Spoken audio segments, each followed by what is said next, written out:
Coffee pudding করে মাথা খারাপ করে ফেলছে, কিন্তু সময়ের অভাবে আমি করে উঠতে পারছিলাম না, তাই হাতে একটু সময় পেয়েছি, তাই বানিয়ে ফেলবো আজকে কফি পুডিং। খুব ইজি আর খুব কম ইনগ্রেডিয়েন্টস দিয়ে তৈরি হয়ে যায়। নমস্কার বন্ধুরা, ওয়েলকাম টু মাই জিমাস কিচেন। প্রথমে আমি একটা সসপ্যানের মধ্যে 2 কাপ মতো জল নিয়ে নিলাম। 2 কাপ জল নিয়ে নেবার পর এর মধ্যে আমি দিয়ে দেবো 1 টিস্পুন মতো কফি পাউডার, আর এরপর দেব 1 টিস্পুন মতো আগার আগার পাউডার। এটা আপনারা যে কোনো শপেতে পেয়ে যাবেন, সমস্ত কিছু অনলাইনেও পেয়ে যাবেন। প্রথমে একটু দিয়ে নাড়াচাড়া করে নিলাম। এবার দেব মিষ্টির জন্য পাউডার সুগার। এখানে আমি 1/3 কাপ মতো পাউডার সুগার দিয়েছি, আর তারপরেও আর একটুখানি 1 টিস্পুন মতো সুগার দিয়েছি, পাউডার সুগার, যাতে একটু মিষ্টি হয়। এবার স্বাদ মিষ্টিটা আপনাদের মতো, যে যার স্বাদ মতো করবেন। এবার খুব ভালো করে মিক্সড করে নিয়েছি, নিয়ে এটা এবার গ্যাসের উপর বসালাম। এর আগে কিন্তু আমি কোনো রকম গরম জায়গায় বসাইনি, গ্যাসের ওভেন জ্বালিনি, আগে এটাকে মিক্সড করে নিয়েছি। এরপর এটাকে ফুটতে দেবো। বেশ কিছুক্ষণ ফোটানোর পর দেখবেন 2-3টে বলক এসে গেছে। 2-3টে বলক এসে যাওয়ার পরেই মোটামুটি এটা হয়ে যায়। এটা আপনাকে ঘন করে করার কোনো দরকার নেই, যেহেতু আগার আগার পাউডার আছে, এটা অটোমেটিকই ঘন হয়ে যাবে, আর খুব কম টাইমের মধ্যে, ঠান্ডা হওয়ার পর। এবার দেখুন আমার 3-4টে বলক এসে গেছে। এসে যাওয়ার পর আমি একটা কাঁচের পাত্রে নিয়ে নিচ্ছি এটাকে ঢেলে। আপনারা যে কোনো পাত্রে নিতে পারেন, স্টিলের কিংবা যে কোনো বাসনের মধ্যে নিয়ে এটাকে সেট করতে হবে।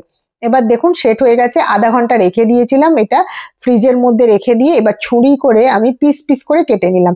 এবার এটা আপনাদের সাইজ মতো ছোট বড় যেরকম খুশি আপনারা কাটতে পারেন। আমি এখানে স্কোয়ার স্কোয়ার করে কেটে নেবো।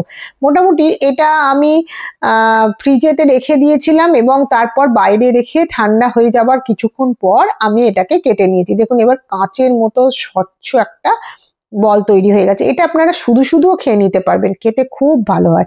এইবার দেখুন আপনাদের হাতে দিয়ে দেখাচ্ছি কত সুন্দর হয়েছে এবং কত নরম। অটোমেটিক এটা 2-4টে বাচ্চারা তুলে খেয়েই নেয় যতক্ষণে আমি বানাবো। এবার এটাকে সাইডে রেখে একটা প্যান নিয়ে নিলাম। এবার তাতে সেম প্রসেসেই আমি 2 কাপ দুধ দিয়ে দেবো। এর মধ্যে 2 কাপ দুধ দিয়ে দিয়েছি। এখনো কিন্তু আমি এটা গ্যাসের ওভেনে বসাইনি, পুরোটাই ঠান্ডা অবস্থায় করতে হবে। এবার দিয়ে দিলাম 1/3 কাপ মতো পাউডার সুগার এবং 1 টিস্পুন মতো চিনি দিয়ে ভালো করে এটাকে মিক্সড করব, যতক্ষণ না পাউডার সুগার, চিনি, কফি পাউডার মিক্সড হয়ে যাচ্ছে। এবার দেখুন ভালো করে মিক্সড করে নিয়েছি।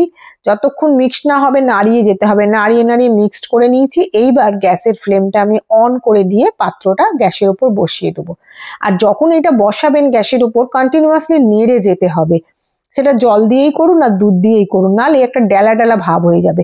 এটা দেখুন এবার এটাও 2-3টে বলক দিয়ে নেবো। ফুটে উঠলে এবারও এটাকে ভালো করে ফুটিয়ে নিয়ে আলাদা জায়গায় রেখে একটুখানি ঠান্ডা করে নেবো। বেশ কিছুক্ষণ হয়ে যাবার পর আমি এটাকে নাড়িয়ে নিয়ে বন্ধ করে দিয়েছি। এইবার যেই পাত্রে আমি পুডিংটা সেট করব, প্রথমে আমি কফির যে জেলোটা তৈরি করেছিলাম সেটা দিয়ে দিলাম। আমি 2টো জায়গায় করব, কারণ একটাতে দিলে সঙ্গে সঙ্গে শেষ হয়ে যাবে। ওই জন্য আমি 2 ভাগে করব, 2টো পাত্রের মধ্যে বানাবো বলে আমি এটাকে এইভাবে সেট করছি। দিয়ে দিলাম। এবার আস্তে করে সাইড থেকে ওই দুধ আর কফির মিশ্রণটা ঢেলে দিতে হবে। এটা কিন্তু গরম অবস্থাতেই ঢালতে হবে, ঠান্ডা হয়ে গেলে চলবে না, ঠান্ডা হয়ে গেলে জমাট বেঁধে যাবে। একটু নাড়াচাড়া করে দেবো, দিয়ে এইবার এটা ঠান্ডা হয়ে যাওয়ার পর ফ্রিজে ঢুকিয়ে দেবো। এবার কেটে সার্ভ করে দিন, ব্যাস কমপ্লিট।